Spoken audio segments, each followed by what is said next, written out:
Assalamualaikum warahmatullahi wabarakatuh. Berkaitan dengan bahasa Indonesia, kali ini kita ada konten-konten khusus mengenai pembelajaran bahasa Indonesia dan juga terkait dengan bahasa Indonesia sebagai sebuah kajian khusus. Teman-teman dan juga seluruh penonton, hari ini kita membahas mengenai urgensi bahasa Indonesia dan penggunaannya serta sejarah bahasa Indonesia. Pada video kali ini kita akan membahas mengenai bahasa Indonesia. Kenapa sih masih perlu dipelajari? Salah satunya adalah sebagai amanat undang-undang bahwa bahasa Indonesia adalah bahasa negara. Nah, teman-teman, pernah nggak bertanya, kenapa sih di perguruan tinggi masih belajar bahasa Indonesia? Atau kenapa bahasa Indonesia urgent untuk disampaikan di perguruan tinggi dan lain sebagainya? Padahal kita sudah menggunakan bahasa Indonesia dalam kehidupan sehari-hari, sejak SMP, SD bahkan, dan juga SMA. Tapi kenapa di perguruan tinggi masih harus belajar bahasa Indonesia? Jawabannya sederhana, bahwa bahasa Indonesia adalah bukan hanya sekadar alat berbicara, tetapi juga lambang persatuan dan juga cerminan jati diri negara Indonesia, jati diri bangsa. Oleh karena itu, pada video kali ini, kita akan membahas mengenai sejarah berkembangnya bahasa Indonesia dan juga urgensi bagi kita untuk menggunakan bahasa Indonesia yang baik dan benar, terutama sebagai mahasiswa dan juga masyarakat akademik. Baik, asal-usul bahasa Indonesia. Kita kali ini akan membahas sedikit mengenai sejarah bahasa Indonesia, mengenai asal-usul bahasa Indonesia. Bahasa Indonesia berasal dari bahasa Melayu, teman-teman, yakni sebuah bahasa yang lama digunakan di dunia wilayah Nusantara sebagai bahasa komunikasi antar wilayah dan antar bangsa. Bahasa Melayu kemudian berkembang dan distandarisasi sebagai bahasa Indonesia. Bahasa Melayu dikenal sebagai bahasa perdagangan karena digunakan di pelabuhan dan pusat ekonomi sejak abad ke-7. Selain itu, bahasa diplomasi dan juga budaya karena digunakan dalam naskah-naskah kuno, termasuk dalam hal ini ada prasasti dan juga karya sastra lama yang menggunakan bahasa Melayu. Dan yang ketiga, bahasa Melayu adalah bahasa agama dan pendidikan, khususnya di kalangan kerajaan dan juga penyebaran agama Islam. Contohnya, pada prasasti kedudukan Bukit 683, mohon maaf, dalam prasasti kedudukan Bukit tahun 683 Masehi di Palembang adalah bukti tertulis awal penggunaan bahasa Melayu di Nusantara. Berbicara masalah asal-usul tersebut, akhirnya bahasa Indonesia terus berkembang, terus digunakan oleh masyarakat, menjadi bahasa yang terstandarisasi dan juga menjadi bahasa yang umum dan pada khalayak ramai. Oleh karena itu, peran bahasa Indonesia pun waktu itu sebagai bahasa Melayu semakin sentral, yakni salah satunya bahasa Melayu sebagai lingua franca. Apa itu lingua franca? Lingua franca adalah bahasa perdagangan, bahasa yang menganggap bahwa bahasa itu adalah konektivitas gitu. Jadi sebelum kemerdekaan Nusantara terdiri atas ratusan suku dan bahasa daerah. Bahasa Melayu menjadi lingua franca, yaitu bahasa perantara antar suku yang berbeda bahasa tersebut. Kenapa sih bahasa Melayu bukan bahasa-bahasa yang lain? Kenapa nggak mengambil bahasa daerah seperti bahasa Jawa, bahasa Sunda, atau bahasa-bahasa lain? Jadi, keunggulan dari bahasa yang Melayu pertama adalah strukturnya sederhana dan mudah dipelajari, sehingga tidak mempersulit. Yang struktur yang kedua, keunggulan yang kedua adalah tidak bersifat regional atau etnosentris. Jadi sifatnya tidak regional atau etnosentris, teman-teman. Yang ketiga, sudah digunakan luas di sekolah-sekolah dan surat kabar sebelum tahun 1928. Jadi 1928 pun sebelum itu sudah digunakan bahasa Melayu sebagai bahasa lingua franca atau bahasa perantara. Titik puncaknya itu ada pada 28 Oktober 1928. Peristiwa apa? Ya, tepat, Sumpah Pemuda. Sumpah Pemuda menjadi titik balik bahasa Indonesia sebagai bahasa negara. Pada ayat ketiga menyatakan bahwa kami putra dan putri Indonesia menjunjung bahasa persatuan, bahasa Indonesia. Ini adalah momen resmi dari penggunaan bahasa Indonesia, pengakuan bahasa Indonesia sebagai bahasa pemersatu bangsa yang dipilih dari bahasa Melayu karena netral, mudah diterima semua kalangan, dan juga tentu tidak berpihak pada satu suku saja. Berkembang dari Sumpah Pemuda 1928, akhirnya bahasa Indonesia dalam konstitusi pun mulai setelah 17 Agustus 1945. Bahasa Indonesia diakui secara resmi sebagai bahasa negara, terutama dalam pasal 36 Undang-Undang Dasar 1945 yang disahkan tanggal 18 Agustus 1945 waktu itu. Bahasa negara ialah bahasa Indonesia. Ini menunjukkan bahwa bahasa Indonesia tidak hanya sebagai alat komunikasi, tetapi juga simbol negara, simbol identitas nasional, dan juga kebangsaan negara Indonesia, termasuk dalam hal ini adalah kedaulatan bangsa. Setelah kemerdekaan pun atau pasca kemerdekaan, bahasa Indonesia terus berkembang. Setelah kemerdekaan, bahasa Indonesia berkembang dan digunakan secara luas di berbagai bidang. Yang pertama contohnya adalah bidang pendidikan. Pada bidang pendidikan, bahasa Indonesia menjadi bahasa pengantar resmi di semua jenjang pendidikan.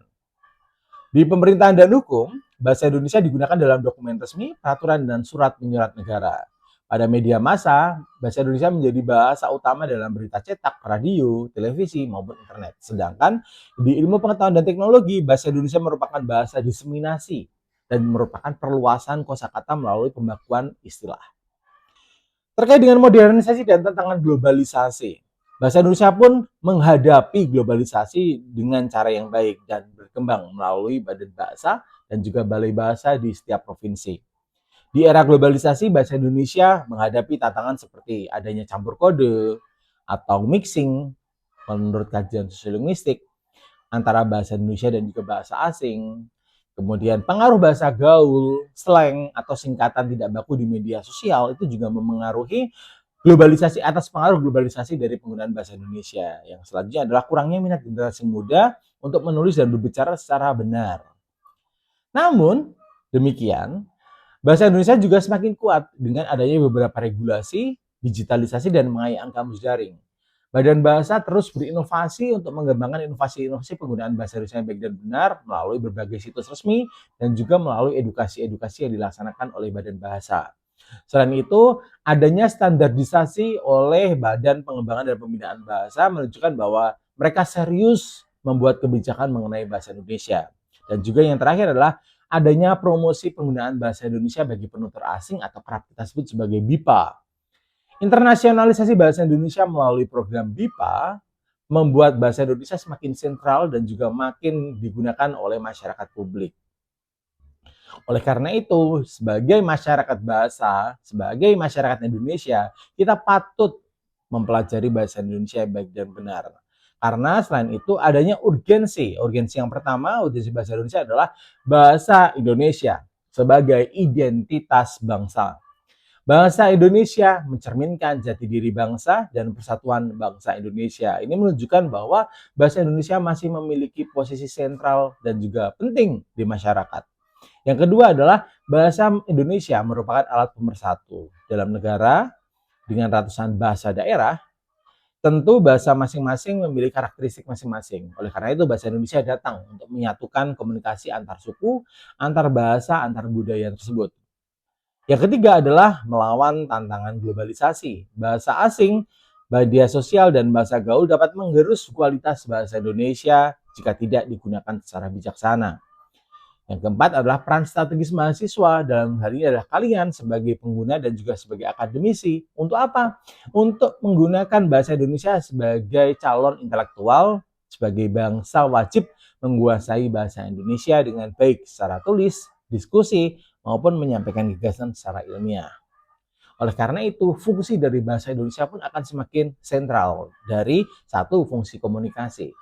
Fungsi komunikasi dalam bahasa Indonesia adalah alat untuk menyampaikan pesan, gagasan, dan juga informasi antar individu atau antar kelompok. Sehingga fungsi komunikasi ini akan meminimalisasi ambiguitas atau miskonsepsi antara satu orang dengan orang lain. Yang kedua adalah fungsi ekspresi budaya.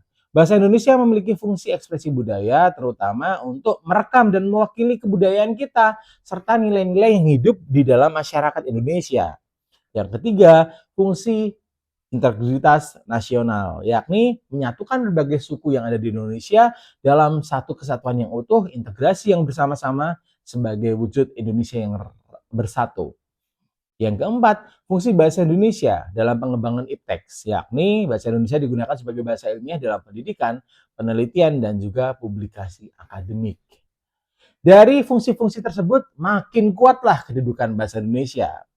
Sebagai bahasa nasional, sejak 28 Oktober 1928 melalui Sumpah Pemuda, bahasa Indonesia sudah memiliki kedudukan sebagai bahasa nasional, berfungsi sebagai lambang identitas nasional, kebanggaan dan pemersatu bangsa. Sedangkan per 345 tanggal berdasarkan pada pasal 36 Undang-Undang Dasar 1945, bahasa Indonesia memiliki kedudukan sebagai bahasa negara, digunakan secara resmi dalam pemerintahan, pendidikan, perundang-undangan, dan komunikasi kenegaraan. Meskipun bahasa Indonesia telah terstandarisasi dengan kedudukan yang sudah diatur oleh undang-undang dan juga memiliki fungsi yang sangat sentral, bahasa Indonesia pun tumbuh dan juga berkembang sesuai dengan ragam yang berbeda-beda. Bahasa Indonesia memiliki ragamnya juga. Oleh karena itu, dalam video kali ini kita juga akan membahas mengenai ragam bahasa Indonesia. Ragam bahasa adalah bentuk variasi dalam penggunaan bahasa Indonesia yang disesuaikan dengan konteks, tujuan komunikasi, lawan bicara, dan juga media penyampaian. Yang pertama, ragam berdasarkan cara penyampaiannya, yakni ragam lisan dan juga ragam tulis. Ragam lisan adalah bentuk komunikasi yang kita gunakan dalam kehidupan sehari-hari melalui ucapan seperti saat berbicara, menyimak, berdiskusi, menyampaikan gagasan, menyampaikan presentasi, dan lain-lain.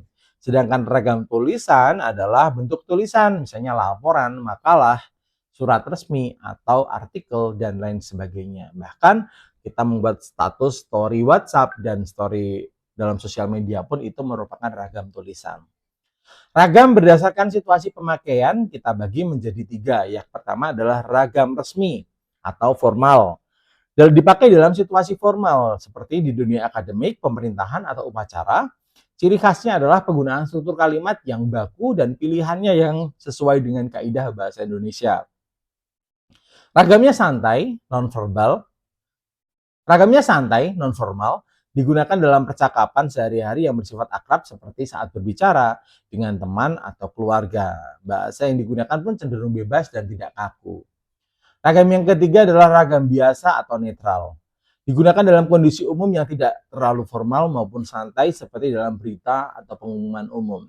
Sebenarnya ada ragam satu lagi dalam situasi pemakaian yang menurut Sadono itu ditemukan dalam situasi-situasi tertentu, yakni ragam sakral, yaitu ragam bahasa Indonesia yang digunakan pada momen-momen keagamaan seperti khotbah Jumat. Khotbah Jumat itu adalah salah satu ragam bahasa yang tidak boleh diganggu, yang tingkatannya lebih dari sekedar resmi atau formal, tetapi benar-benar kondisinya tidak boleh diinterupsi atau mungkin khotbah dalam kegiatan-kegiatan keagamaan. Yang ketiga adalah ragam berdasarkan wilayah penggunaan. Kita sebut ini sebagai ragam regional atau dialek lokal. Menggunakan variasi bahasa Indonesia yang dipengaruhi oleh bahasa daerah seperti logat khas Jakarta, Surabaya, atau Medan. Meskipun struktur kalimatnya tetap sama mengikuti bahasa Indonesia, tetapi pengucapan dan intonasinya pun bisa berubah-ubah sesuai dengan dialek lokal masing-masing daerah.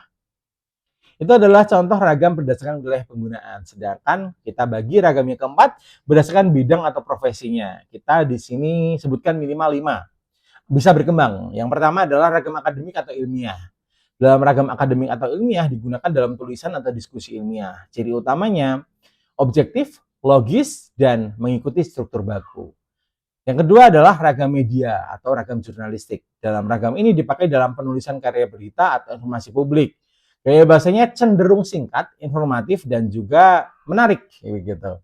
Yang ketiga adalah ragam sastra. Dalam ragam sastra dipakai dalam karya sastra seperti puisi, cerpen, dan novel. Ragam ini bersifat ekspresif, penuh gaya bahasa, dan imajinatif. Ragam hukum ditemukan dalam peraturan undang-undang dan dokumen resmi hukum. Biasanya bersifat kaku, tegas, dan syarat istilah hukum. Dan yang kelima adalah ragam teknologi atau sains. Digunakan di dunia teknologi dan ilmiah, umumnya menggunakan istilah teknis yang spesifik dan konsisten. Jadi kadangkala dalam ragam teknologi atau sains ini ada istilah-istilah ilmiah yang tidak bisa diganti ke dalam bahasa lainnya. Seperti Oriza Sativa dan lain sebagainya. Baik teman-teman, kita saat ini akan membuat sebuah studi kasus. Studi kasus mengenai sebuah refleksi mengenai teks yang sudah kita bacakan di bawah ini sebagai wacana untuk mempelajari seberapa urgensi bahasa Indonesia digunakan dalam kehidupan sehari-hari.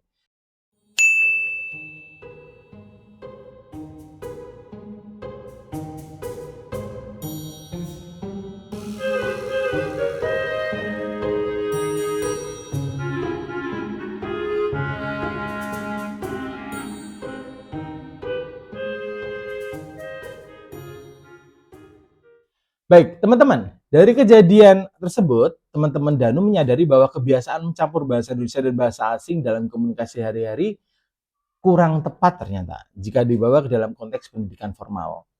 Baik, teman-teman perlu menjawab beberapa pertanyaan berikut ini. Yang pertama, apa kesalahan Danu dan Rian dalam penggunaan bahasa pada kasus tersebut? Kedua, mengapa penting menjaga bahasa Indonesia dalam forum diskusi di universitas? Ketiga, bagaimana seharusnya Danu dan Rian menyampaikan kalimat tersebut dengan tepat? Dan yang keempat, kapan penggunaan istilah asing tersebut boleh dilakukan? Silakan kerjakan kasus tersebut. Terima kasih atas perhatiannya. Sampai ketemu dalam video-video yang lain.